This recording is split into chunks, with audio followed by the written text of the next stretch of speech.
Welcome to Placement Oriented Training Program. I am Ashish Labde from Sagar Institute of Science and Technology, Bhopal. Today we will discuss about printf and scanf library function from input and output part 1 in C programming language. Let's discuss about printf. The C library function integer printf sends formatted output to stdout.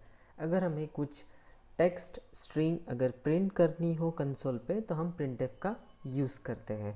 अब printf का use हम सभी ने किया है. हम normally कोई भी एक वेरिएबल की वैल्यू प्रिंट करने के लिए हमने printf का यूज़ किया है, लेकिन जनरली कैंपस प्लेसमेंट में इस तरह के क्वेश्चंस नहीं आते हैं. printf के बेस पे जो एडवांस लेवल के जो क्वेश्चंस हैं वो आते हैं, तो मैं आपको बताऊंगा कि printf में और इसमें एडवांस क्या होता है. printf, let's talk about format. This is the string that contains the text to be written to standard output. It can optionally contain embedded format tags that are replaced by the values specified in subsequent additional arguments and formatted as requested. Format tags prototype is percentile. First is starting from percentile, then flags, width, precision value, then length and specifier. So let's talk about specifier. अगर आपके पास कोई character type का अगर कोई variable है, उसकी value अगर आपको प्रिंट करनी हो तो आपको सी यूज़ करना पड़ेगा. तो सी कब? परसेंट के बाद. फॉर एग्जांपल जैसे हेलो वर्ल्ड परसेंट सी, और सी कैरेक्टर टाइप फॉर्मेट स्पेसिफायर है, तो उसमें आप उस प्लेस पे आप कोई भी कैरेक्टर वेरिएबल जो रहेगा उसकी वैल्यू आप डिस्प्ले कर सकते हैं. तो सी यूज़ किया जाता है specially for character. Next D और I for signed decimal integer. E, letter E for scientific notation mantissa and exponent using E character. Same for capital E scientific notation mantissa exponent using E character. F for decimal floating point. अगर आपको कोई value point में चाहिए, decimal floating point में चाहिए, तो आपको percent F use करना पड़ेगा.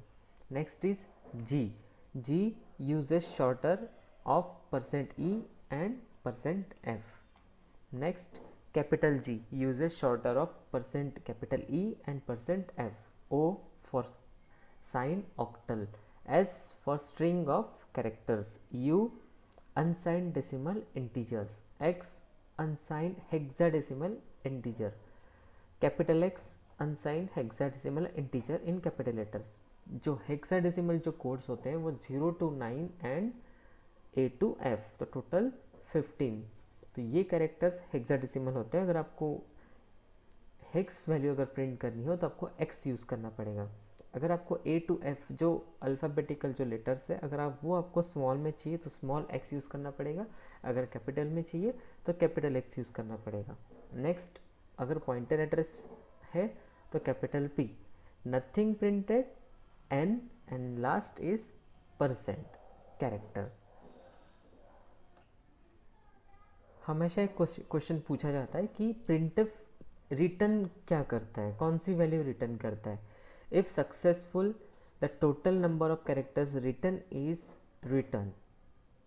On failure, a negative number is written. printf में जितने भी कैरेक्टर्स रहेंगे वो सारे कैरेक्टर्स रिटर्न होंगे. अगर printf फंक्शन फेल होता है तो एक नेगेटिव नंबर रिटर्न होती है. यहाँ एक सैम्पल प्रोग्राम है. Hash include stdio.h. Standard input output जो लाइब्रेरी फाइल है उसे इंक्लूड करिए मेन प्रोग्राम में. देन इंटीजर मेन, एक वेरिएबल हमने डिक्लेयर किया इंटीजर सी. अब यहाँ पे हमें आस्की वैल्यू प्रिंट करनी है, उसके साथ साथ उसका जो कैरेक्टर रहेगा उस आस्की वैल्यू के जो भी कैरेक्टर रहेगा उसे भी प्रिंट करना है. तो हमारे पास तो एक ही वेरिएबल है सी. तो सी में कोई नंबर रहेगा 1 to 255. तो starting from c ASCII value भी प्रिंट होगी और उसके साथ साथ कैरेक्टर भी प्रिंट होगा. आप देख सकते हैं print f double quotes string ASCII value equals to then percent d for decimal value and character equals to percent c. अब सी में जब 1 रहेगा तो डेसिमल वैल्यू रहेगी, डेसिमल वैल्यू यहाँ प्रिंट होगी। अब 1 जो रहेगी, 1 जिस आस्की वैल्यू होगी, तो उस आस्की वैल्यू का जो कैरेक्टर रहेगा वो प्रिंट होगा यहाँ पे। तो चलिए मैं आपको ये प्रोग्राम रन करके बताता हूँ। हैश इंक्लूड stdio.h, ये काफ़ी सिंपल प्रोग्राम है।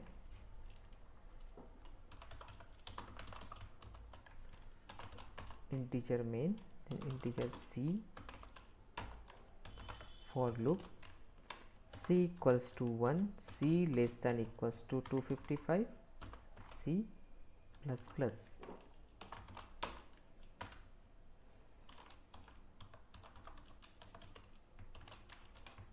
प्रिंटफ, पहले आस्की वैल्यू प्रिंट करेंगे, ASCII value equals to %d, मैं स्लैशन दे देता हूँ, slash n for new line, and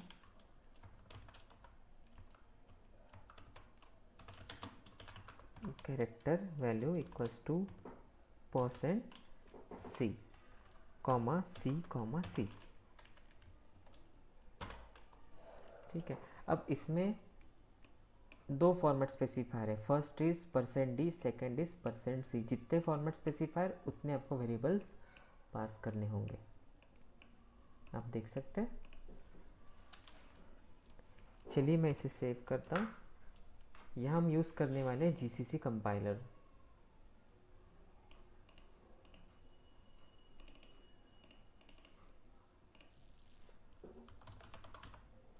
printf.c,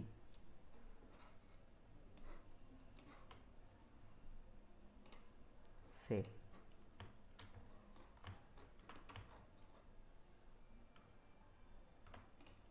चलिए इसे रन करते हैं।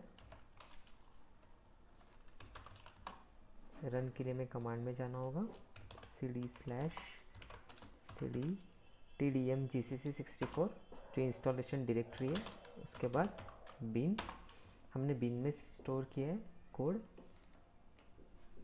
अब रन करने के लिए आपको टाइप करना होगा gcc-o,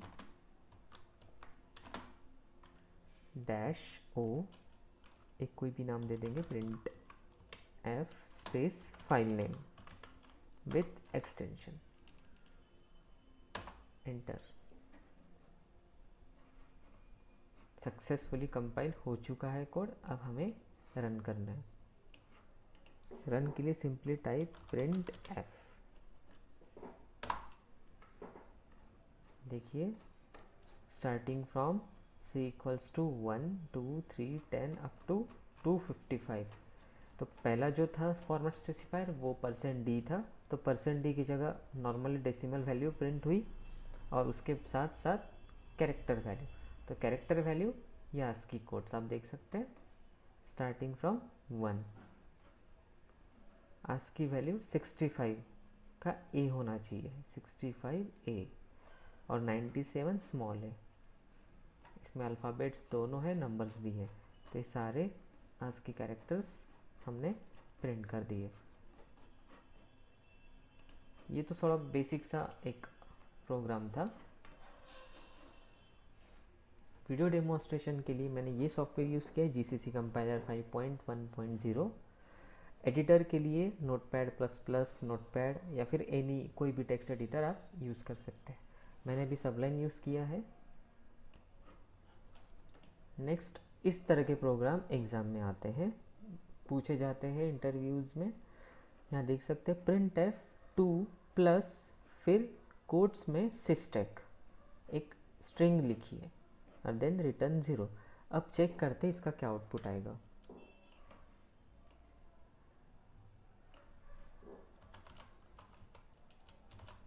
printf2 plus then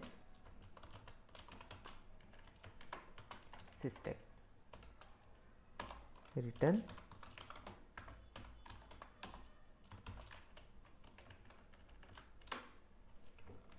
save.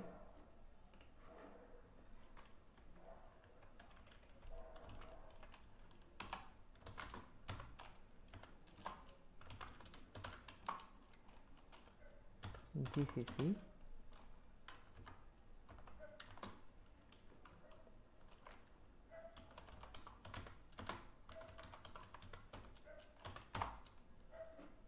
Run हो चुका है, इसे कंपाइल हो चुका है, अब इसे रन करते हैं printf। अब यह आउटपुट क्या है, stec, तो इसमें कुछ टेक्स्ट ट्रंकेट हो चुका है, तो si नहीं है, उसके बाद stec ये आउटपुट आया है। तो 2 प्लस का मीनिंग क्या है, अगर आप 2 प्लस करके इस तरह से अगर आप फॉर्मेट लिखते हो तो स्टार्टिंग के 2 लेटर्स एलिमिनेट हो जाएंगे। अगर आप यहाँ 3 लिखते हैं तो आपको टी से आउटपुट मिलेगा, TEC, वो भी हम चेक कर लेते हैं।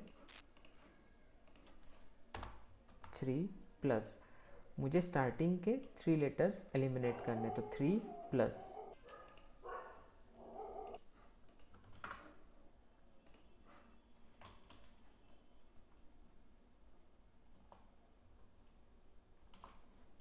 TEC। स्टार्टिंग के 3 लेटर्स एलिमिनेट हो चुके हैं, उसके बाद आप आउटपुट आया TEC, तो 3 प्लस सिस्टेक।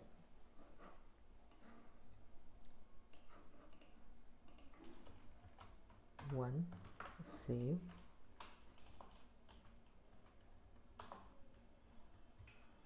एक ही लेटर एलिमिनेट हुआ है और आई से लेके एंड तक प्रिंट हो गया है। तो इस तरह से ये वर्क कर रहा है।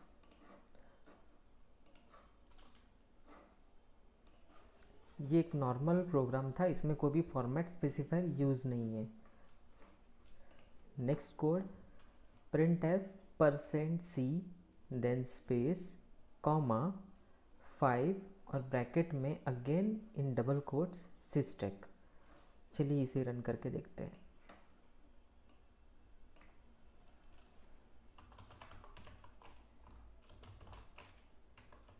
printf %c देन कॉमा 5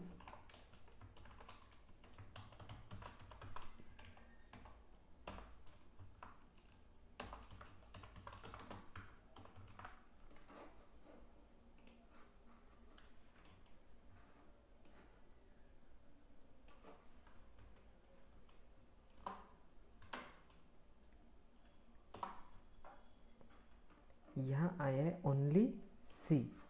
तो इस तरह से देने से क्या होता है, पहले आया %c में हमें वैल्यू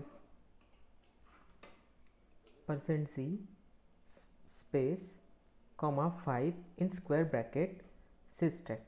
अभी इससे क्या हो रहा है, यहाँ 5 देने से ओनली 5th पोजीशन प्रिंट हो रहा है। हम चेक करते हैं 5th पोजीशन, स्टार्टिंग फ्रॉम 0 0 1 2 3 4 5।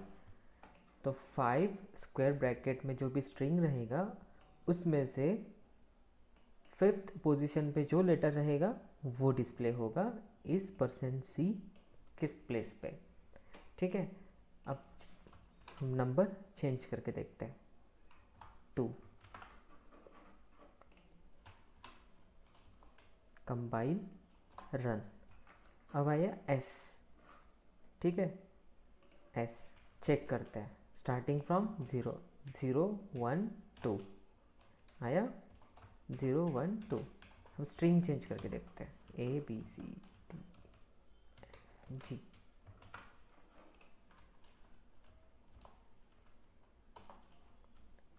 ठीक है, C, यहाँ पे C 3rd पोजीशन पे, लेकिन एरे में जो स्टार्टिंग होती है, इंडेक्सिंग जो होती है वो स्टार्टिंग फ्रॉम 0, तो 0 1 2 means C। Let's try 4, E 0 1 2 3 4 E। ठीक है,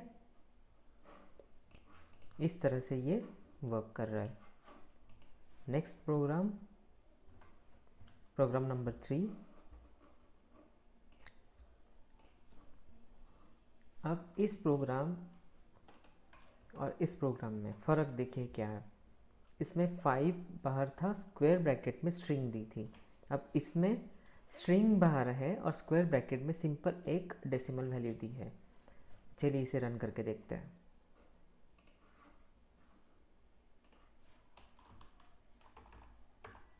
इन डबल कोट्स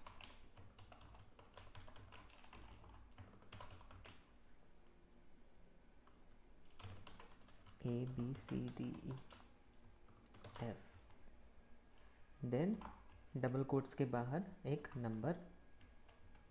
इसे रन करके देखते हैं।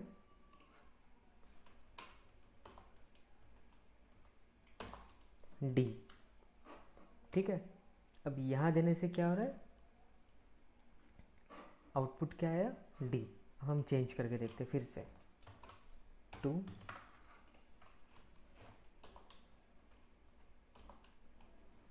C। जब 3 दिया था तब D आया था, अब 2 देने से C आ रहा है। तो क्या डिफरेंस है, इसमें भी वैसे ही आउटपुट आ रहा है। अब यहाँ लास्ट में ब्रैकेट में 2 देने से क्या हो रहा है कि ये जो स्ट्रिंग रहेगी वही 2, तो सेकंड पोजीशन पे जो लेटर रहेगा वो प्रिंट होगा। अब मुझे F को प्रिंट करना है, 0 1 2 3 4 5 5 से कंपाइल रन, ठीक है, हो गया F प्रिंट। तो फिफ्थ पोजीशन पे जो लेटर रहेगा वो प्रिंट हो गया।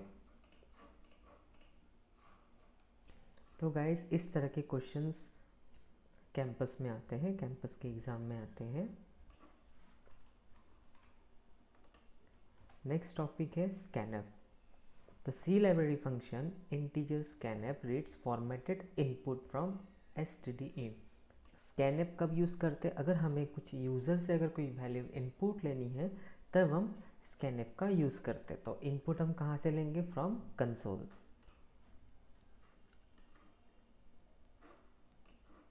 This is the C string that contains one or more of the following atoms. अब हम जो भी यूज़र जो भी टेक्स्ट इनपुट देता है तो उसमें कुछ वाइट स्पेस कैरेक्टर्स भी आते हैं, नॉन वाइट स्पेस कैरेक्टर आते हैं, फॉर्मेट स्पेसिफायर। अब format specifier will be %, width, modifiers and type. अब इसमें हम चेक करते हैं आर्गुमेंट एंड डिस्क्रिप्शन। अब स्टार का मीनिंग क्या है, this is an optional starting asterisks indicates that the data is to be read from the stream but ignored, that is it is not stored in the corresponding argument। Asterisk sign का use तब होता है अगर आपको एक particular type का ही data user से इनपुट लेना है। फॉर एग्जांपल अगर यूज़र ने इंटीजर प्लस कैरेक्टर, ये 2 टाइप का डेटा अगर इनपुट लिया है लेकिन आपको उसमें से सिर्फ इंटीजर टाइप का ही डेटा चाहिए, तब हम यहाँ एस्ट्रिक यूज़ करते हैं। आगे मैं आपको प्रोग्रामिंग के थ्रू इसे समझाऊंगा। अगर आपको यूज़र को रिस्ट्रिक्ट करना है कि उसने उतने ही नंबर्स को एंटर करना चाहिए तो हम वो भी कर सकते हैं। अगर यूज़र ने आपको 5 डिजिट का नंबर चाहिए लेकिन यूज़र ने 6 डिजिट का नंबर दिया है तो आप वहाँ पे फॉर्मेट स्पेसिफाई करके विड्थ भी डाल सकते हैं। तो वो स्पेसिफाई करेगी maximum number of characters to be read। Modifiers specifies a size different from integer, unsigned integer, float, ये सारे modifiers। उसके बाद type, a character specifying the type of data to be read and how it is expected to be read। next return value। अब scanf क्या return करती है, it returns total number of inputs scanned successfully। User ने जितना भी information input दी है, जो भी कैरेक्टर्स टाइप किए हैं वो सारे कैरेक्टर्स की total as a input scan होगी। अगर उसमें कुछ एरर आती है तो फिर end of file if input failure occurs before the first receiving argument was assigned. Sample program. अब यहाँ पे एक प्रोग्राम है, यहाँ हमें पता चलेगा कि स्कैनफ क्या रिटर्न कर रहा है। यह हमने 2 कैरेक्टर वेरिएबल्स लिए a एंड b, साइज हमने डिफाइन किए 10 10। Print F first scanf returns %d, comma scanf %s, a। अब परसेंट एस स्ट्रिंग के लिए यूज़ करते हैं, ये फॉर्मेट स्पेसिफायर है, कॉमा ए। ठीक है, तो ए हम जो भी टाइप करेंगे वो डेटा ये स्कैनएफ रिटर्न करेगा। उसके बाद सेकंड स्कैनएफ रिटर्न करेगा। हम चेक करेंगे कि दोनों कितना रिटर्न करता है, क्या वैल्यू आती है।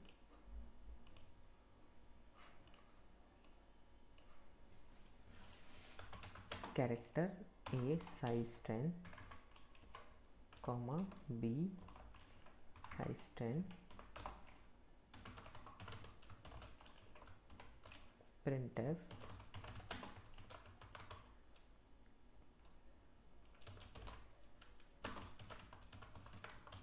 returns %d, comma scanf %s, comma a,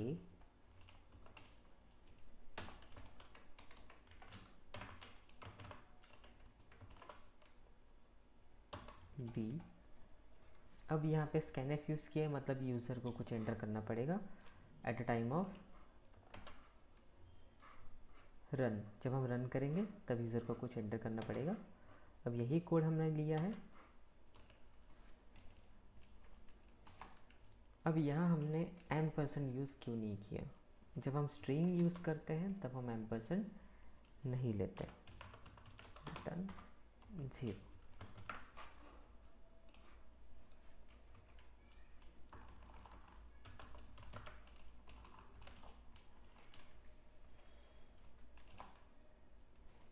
error S undeclared.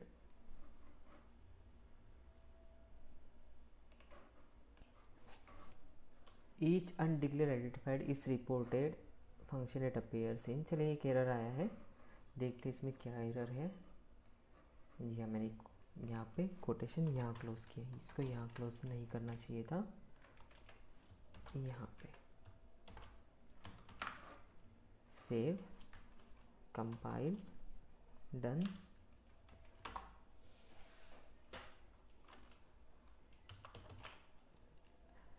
For A B C मैंने एंटर किया है। First scanf returns 1। Next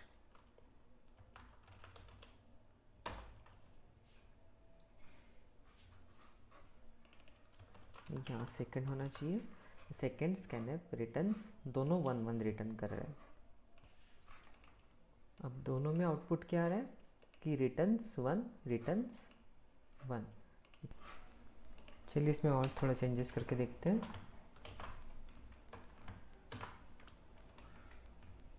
C third variable %s a, b 3 times %s a, b, c।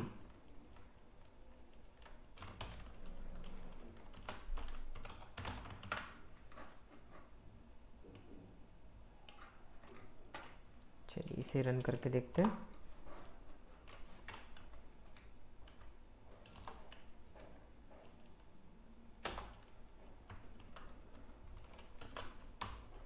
First scanf returns 1,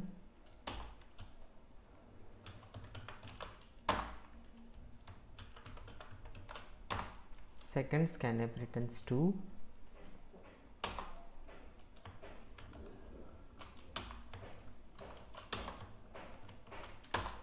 third scanf returns 3।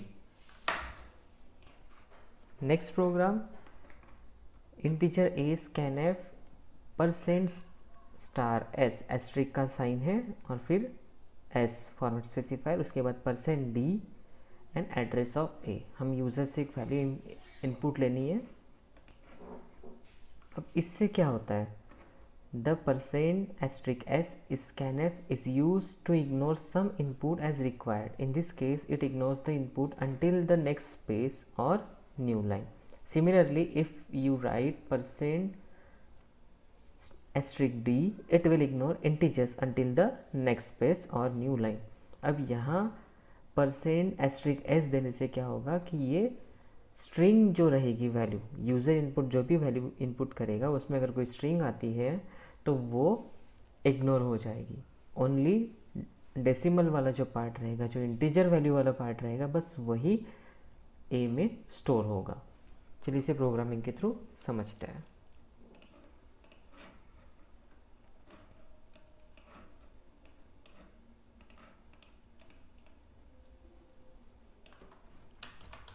Integer A scanf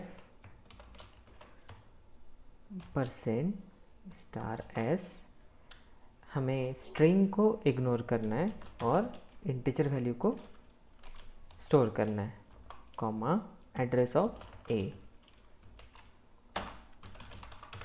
printf input value equals to %d। अब हमें सिर्फ integer value को ही as a input लेना है, तो यहाँ वही value हमें प्रिंट भी करनी है। तो यहाँ हमने फॉर्मेट स्पेसिफाई %d यूज़ किया है फॉर इंटीजर वैल्यू।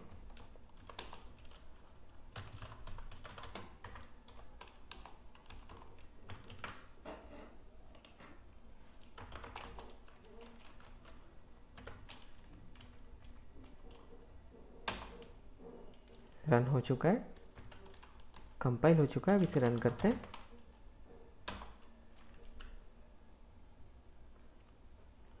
अब हमें कुछ वैल्यू इनपुट देनी पड़ेगी।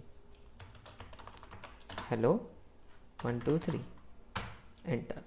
अब देख सकते हैं जो स्ट्रिंग वाला जो पार्ट है वो इग्नोर हो चुका है। कब तक? जब तक स्पेस या फिर न्यू लाइन नहीं आती है, ये इग्नोर हो चुका है। उसके बाद जो डेसिमल वैल्यू रहेगी वो प्रिंट हो गया।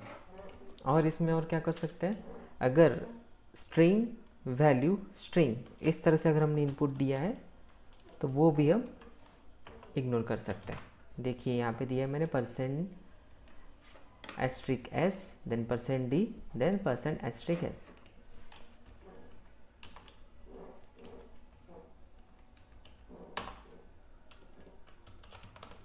Hello 1 2 3 bye. अगेन देखिए मैंने किस तरह से इनपुट दिया था, हेलो स्पेस 1 2 3 स्पेस बाय। तो यहाँ पे ये और ये इग्नोर हो चुका है, सिर्फ %d ए में स्टोर हो गया। चलिए इसे इन्वर्ट करके देखते हैं। कैरेक्टर, अब हमें इंटीजर वैल्यू को इग्नोर करना है।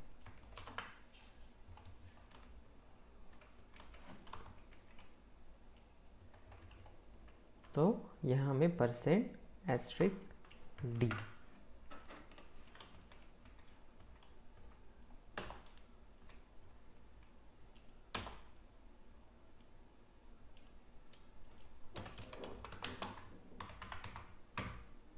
देखिए मैंने टाइप किया स्ट्रिंग स्पेस एक इंटीजर नंबर, तो इंटीजर नंबर को इग्नोर कर दिया है, ओनली हेलो इस वेरिएबल में स्टोर हो गया है।